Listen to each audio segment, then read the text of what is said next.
اعوذ باللہ من الشیطان الرجیم بسم اللہ الرحمن الرحیم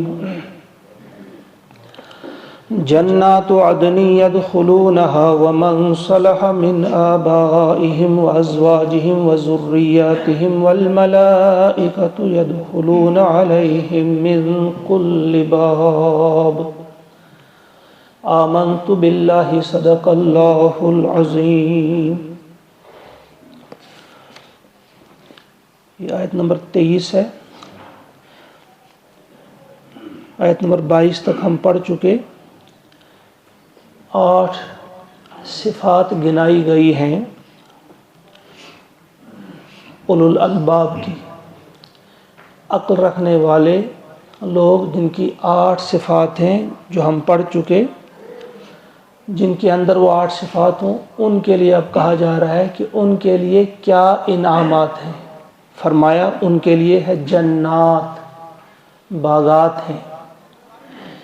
آخری لفظ آخری آیت کا تھا اولئک لہم عقبی الدار، ان کے لیے ہے آخرت کا گھر، یعنی آخرت کی کامیابی یا آخرت کے گھر میں جو کامیابی ہوگی ایسے ہی لوگوں کی ہوگی۔ وہ کامیابی کیسی ہوگی یا وہ آخرت کا گھر کیا ہے، اب اس کی وضاحت بھی ہے۔ جنات وہ باغات ہیں، عدن ہمیشگی کے، یعنی ایسے باغات ہیں وہ جو ہمیشہ رہیں گے۔ یدخلونہا ان میں وہ داخل ہوں گے، ومن صلح من آبائہم اور ان کے آبا یعنی باپ دادا جو صالح ہوں، وازواجہم ان کی بیویاں، وذریاتہم اور ان کی اولاد، لیکن ومن صلح سب کے ساتھ یعنی وہ صالح ہونی چاہیے۔ والملائکۃ اور فرشتے جو ہیں یدخلون علیہم ان پر داخل ہوتے ہیں، من کل باب ہر دروازے سے۔ ذرا تھوڑا سا تصور کریں چند لمحوں کے لیے کہ وہ گھڑی آ گئی، موت بھی آ گئی، قیامت کی گھڑی بھی آ گئی، میدان حشر بھی ہو گیا، اب جنت میں داخل ہو رہے ہیں۔ تو فرمایا کہ ان کے پاس ہر دروازے سے فرشتے داخل ہو کر کیا کہیں گے؟ سلام علیکم، سلام ہو تم پر، بما صبرتم اس بنا پہ کہ تم نے صبر کیا، فنعم عقبی الدار کیا ہی خوب ہے یہ آخرت کا گھر۔ فرشتے ان سے کہیں گے کیا ہی خوب ہے یہ آخرت کا گھر۔ جنات عدن کچھ مفسرین نے لکھا ہے یہ بیچ والی جنت کا نام بھی ہے، بالکل جنت کے سینٹر میں اعلیٰ جنت ہے یہ، اس کو جنت عدن کہا۔ کچھ لوگوں نے کہا نہیں، اس کا مطلب ہے ہمیشگی کی جنت، ہمیشہ رہنے والی جنت۔ اس میں وہ داخل ہوں گے، صرف وہ نہیں بلکہ ان کے آبا و اجداد میں سے جو صالح ہوں گے وہ بھی، ان کی بیویاں بھی اور ان کے بیٹے بھی۔ اس آیت کی تشریح آپ پڑھ چکے ہیں، سورہ مومن جب ہم پڑھ رہے تھے وہاں فرشتوں کی وہ دعا، حاملین عرش فرشتے جو دعا کر رہے تھے، وَأَدْخِلْهُمْ جَنَّاتِ عَدْنٍ الَّتِي وَعَدتَّهُمْ وَمَنْ صَلَحَ مِنْ آبَائِهِمْ وَأَزْوَاجِهِمْ وَذُرِّيَّتِهِمْ۔ وہ فرشتے دعا کر رہے تھے کہ ان کو جنہوں نے اپنے آپ کو اللہ تعالیٰ کے دین کے ساتھ منسلک کر دیا ہے، جنہوں نے توبہ کرنے کے بعد تیرا راستہ اختیار کیا ہے، اے اللہ ان کو جنت میں داخل فرما، اور ان کے ساتھ ان کے آبا کو بھی، ان کی ذریت کو بھی، ان کی بیویوں کو بھی۔ وہاں دعا بتائی فرشتوں کی۔ پھر سورہ طور آیت نمبر 21 میں اللہ تعالیٰ نے اعلان بھی فرما دیا، وَأَلْحَقْنَا اور ہم ان کو ملا دیں گے اپنی اولاد کے ساتھ۔ اس کی تشریح میں آپ دیکھیں گے تفسیر میں جو بات لکھی گئی ہے کہ بیس لائن جو ہے کس کو ملایا جائے گا۔ ایسا نہیں کہ ایک شخص خود جنت میں چلا گیا لیکن اس کا بیٹا کیونکہ وہ بدکار تھا، گناہ گار تھا، وہ جہنمی ہے، اس کو بھی ملایا جائے گا، نہیں۔ وہ بیس لائن بتا دی گئی ہے سورہ نساء آیت نمبر 69 میں۔ وہ آیت بھی آپ کو یاد ہے، کئی بار یہاں سے کہی گئی ہے، وَمَن يُطِعِ اللَّهَ وَالرَّسُولَ فَأُولَٰئِكَ مَعَ الَّذِينَ أَنْعَمَ اللَّهُ عَلَيْهِمْ مِنَ النَّبِيِّينَ وَالصِّدِّيقِينَ وَالشُّهَدَاءِ